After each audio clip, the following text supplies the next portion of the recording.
National amadi international thaki organization kayada yauduna mioiba khunai yaifana bathabak kaya paikhatlambada natana lainingthau khorifaba khunau laipungi Vice President oina thaupuramba Irengbam mamang laikhaidagi Khumukcham Dhaneshwar Meiteina khanghoudana leikhidabada lainingthau khorifaba khunau laipung committee gi thaumi singna ngasi awaba phongdokkhre lainingthau khorifaba khunau laipung Irengbanda ngasi pangthokpa awaba phongdokpagi thauramada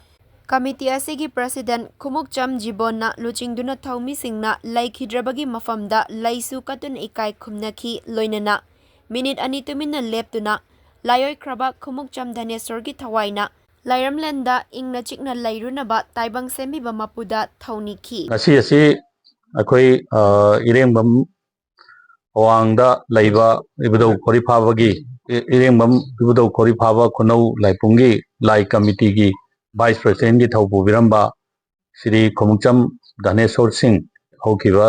जुलाई की तांग 35 लेबाव पनमिद सिदा अखोई मयाम पुनोपु थादोक पिरमनगा अखोई इरक्तगी चटखिबसिगी अखोईगी मेंखतपा ngमरोइदबा अवाबा अमदि नुंगाइतबा मुंग मनुंग अदुगा अखोईगी लाई committee की माइगेदगी माहाना तौबिरंबा थौदांग पुनमक्सि निंसिंगजबा ओइना असी असी मागी मफमदा अखोई लाई खुकत्तना इकाई खुनबा उच्चबा अदुगुम्बा नमिनि अदु हाइरिबा इखुरा धनेश्वर सि लेङैदा अखोइना लाई कमिटी सि ममांगी मतमदगी पुमिनरकनी अदा माना पुरिङै मतमजिदा अखोइगी लाई कमिटी असिगी